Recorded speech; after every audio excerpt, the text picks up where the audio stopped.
Okay, we have a special guest for you today, and I'm going to turn it over to Miss Sheila Miller, who taught how many years? 42 years at Davis County High School. Yes, give her a round of applause.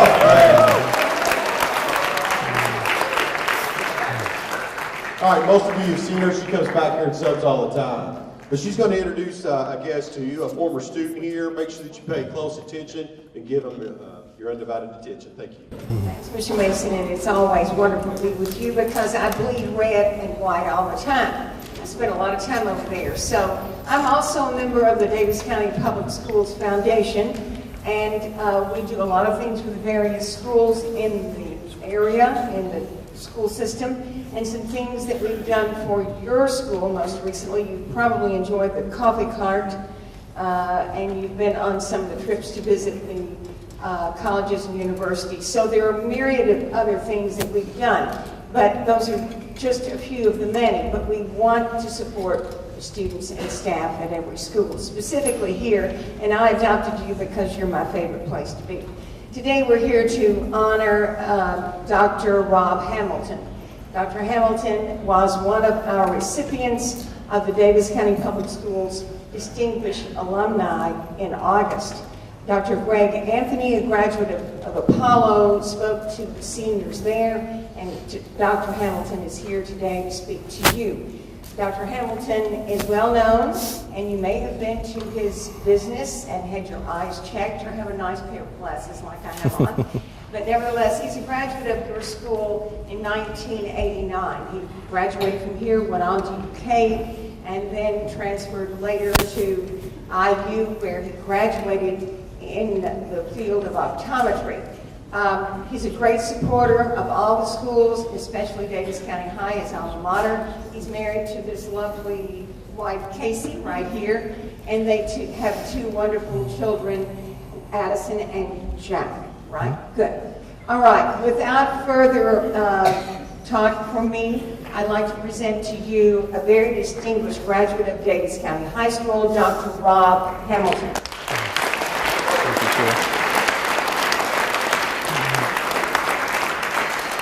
All right, thank you, Sheila, for that nice introduction, and thank you, Mr. Mason, for letting me talk to the students here today, and thank you for the foundation for giving me the award.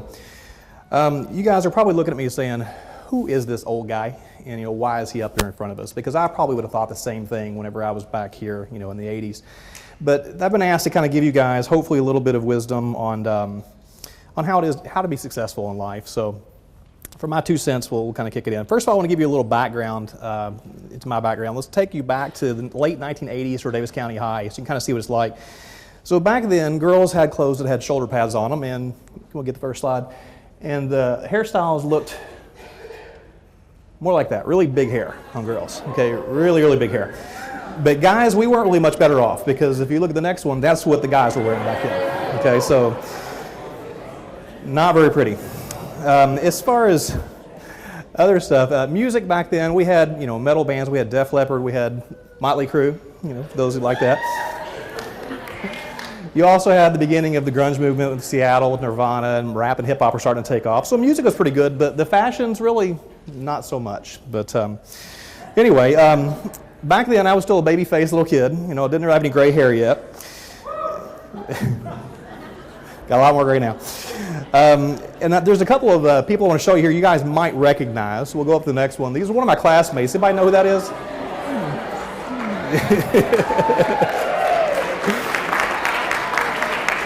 Yeah, Mr. Askins. And the next one here.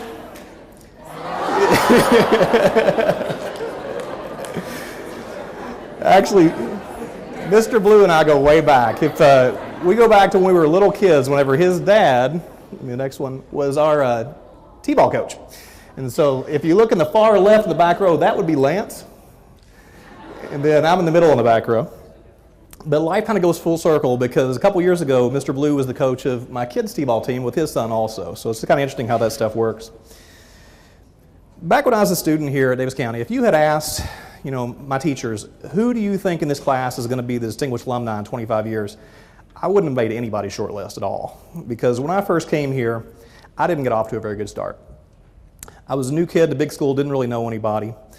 The classes were harder than I thought they'd be, and I got mixed up with some kids that weren't really the best students, we'll say. Okay, and so my first year, my freshman year, I don't think I took a book home all year. I goofed off a lot. Terrible, terrible grades. I don't know how my parents didn't kill me, because I never had anything below a B through 8th grade. Anyway, my sophomore year, I finally came to my senses a little bit, and I started hanging around with people like Mr. Blue, Mr. Askins more, and started to actually give a little bit of effort into my schoolwork. And so my grades improved, and by the time I was a senior, they were pretty good. Went on to UK, made the dean's list there, got early admission into optometry school, finished IU in the top 10% of my class. So I'm not trying to brag about my accomplishments, but what I want to do is kind of let you guys know something that I figured out along the way. Don't let what you did yesterday define tomorrow for you. You know, if you screwed up yesterday, last year, forget about it. Start over, okay? If I would have thought after my freshman year that that's all I was capable of was terrible grades, I wouldn't have had the life I do now. I would have been, a self-fulfilling prophecy. I would have just not had anything at all and not made anything of myself at all. But you turn it around. And so what I figured out was that, you make mistakes, you move on. As long as you have motivation, you're willing to put the work in, and you have a goal in mind, you can achieve anything you want in the world. Now, I always knew that I wanted to do something in the medical field, but I didn't really know exactly what until my senior year here. I don't know if you guys still have this class, but we had a class back then where you could pick a few careers that you thought you were interested in. And then you would go job shadow every day after school for 2 hours for 6 weeks with a specific career. And at the end of your 6-week period, then you would come back and do a report to the class on that career. And you got to see the day in, the day out of what the job's really like. And it gave you a real good taste of what it is. So I spent one with an eye doctor, I spent one with an ER physician, and the third one I don't even remember. It was obviously something I didn't like. But after 6 weeks of doing each of these things, I figured out what I wanted to do. And so it was a nice program because when I got to college, I already knew what I wanted to do. Most freshmen don't have a clue what they want to do with their life. I already knew. So all I had to do was just apply myself and go through the hoops that I had to do to get to where I wanted to be. And it helped me actually get out of school a year earlier than it should have. Now, I don't know if that program is still available here, but if it's not, I'm sure many of the people in town, if you go up to them and you are professional and, if you're professional and you ask nicely and respectfully, they would let you do the same sort of thing in their job. I've done it. I've had students come and job shadow me before, and it wasn't necessarily through the school programs. But just it's a good way of kind of sampling and see what things are really like out there. So anyway, what do? I'm an eye doctor. Okay, so I sit in a little dark room like a mole all the time, examining eyes. But I'd like what I do because I get to help people see. Okay, and most of us, I think, would agree that of all your senses, the vision is probably the one that you would least want to lose. It's your most important one. And we get to do some pretty cool stuff. I get to help the baseball player hit better, get his percentage up. I get to help little kids see better in school and perform better when their mom and dad didn't even know there was a problem. I get to shoot lasers inside of an eyeball and watch things explode. I mean, how cool is that? It's fun. But having the opportunity to explore these career choices in advance, that helped me to get a plan together so that I knew what I wanted to do. What I would suggest as far as a piece of advice would be, try to figure out what it is that you enjoy, things you like, and then try to figure out how to make that into your career. So if you really like what you do, you're not going to dread going to work every day. Okay, but if you are just doing a job for the paycheck and you're not really into it, you're going to hate your job. And so, take a little time while you're young, figure it out. Figure out what you want to do, and then figure out how you get from point A to point B, how you get there. So besides success in life with school and work, you need other things to be happy too. It's more than just that. You need to have some things to balance out everything for you. So I kind of break this into a couple areas. Things that you do for your own personal enjoyment, things that you do also for fulfillment for helping other people. So I've always believed in the motto of working hard and playing hard. I work very hard. I put in typically 60 to 70 hours a week during our busy times of the year. But I always try to take time for myself too. In addition to spending time with my family, I'm a bit of an adrenaline junkie. I think my wife would agree. So, some things I've done in the past. Hit the slide up, you would. I've had motorcycles. I've had fast cars. I've driven race cars before at Atlanta Motor Speedway. Wouldn't click. I used to be a professional skydiver, and I'm a private pilot. You just kind of keep clicking through.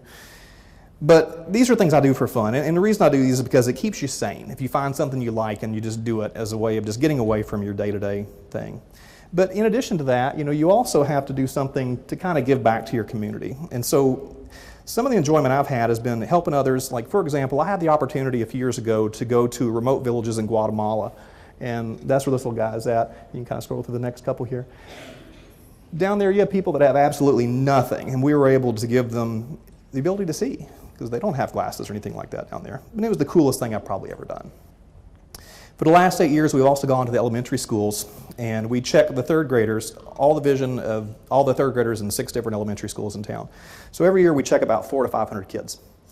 And the idea is that we're trying to find kids that have fallen through the cracks. You know, they're having problems and maybe mom and dad aren't aware of it, and we try to fix them.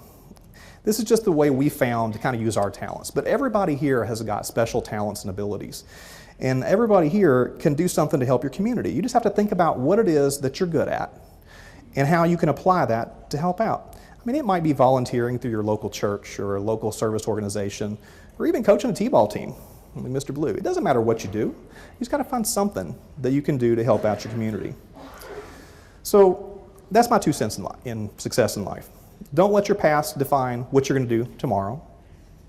Figure out what it is that you're interested in and try to find a way to make that become your career. Work hard, play hard, take time for yourself, take time to help others. You know, those simple things, that's worked well for me. I think it'll work well for you too. And that's all I've got. I'll be happy to answer any questions you guys have.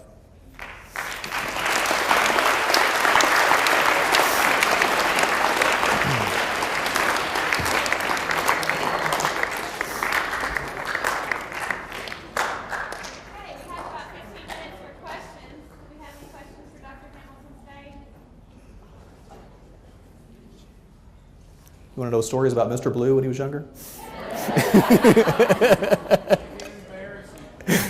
Got a few campfire stories, but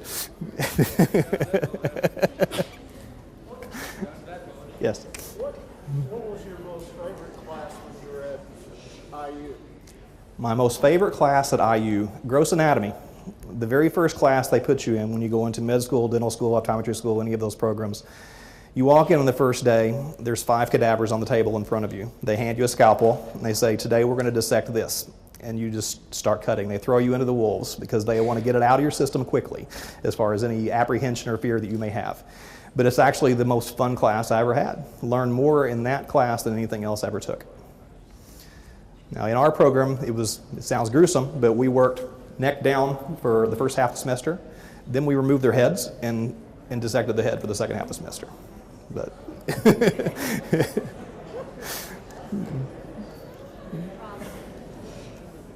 yes, sir. What's your batting average?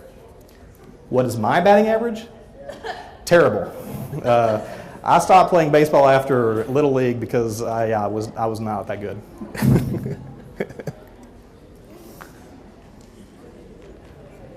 I don't know about Lance. What kind of batting average you have? Did you ever break anything skydiving? Did I ever break anything skydiving? Yes, I did. My retirement party from skydiving was when I shattered my left femur to 13 places.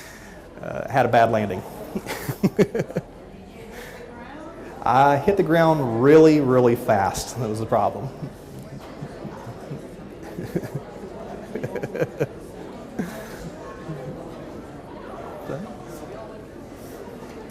Any questions about eyes or eye doctors or any of that kind of stuff? We talk a lot in their seven habits classes about obstacles they have to overcome. Do you have to overcome any obstacles in order to get to where you are today?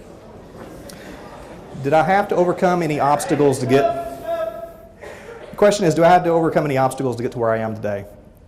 In addition to any self-imposed ones of just being a poor student at first, probably the biggest obstacle for a lot of folks to try to do what I do is college is expensive. It costs a lot of money. And it's not unusual for kids to come out of college with a degree like mine owing a couple $100,000. So finding a way to pay for that is challenging, but you can do it. You just put your mind to it and you can accomplish anything you want. There's a question in the back.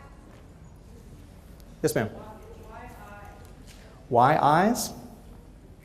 It's a good question. Better than feet. I don't know. I don't know. Optics has always been something that appealed to me. So going through science courses like with physics, optics was one branch of physics that was really easy for me, just made sense.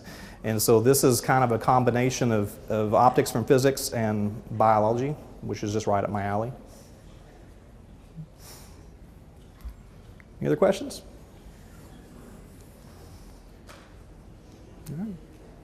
Well, thank you all very much.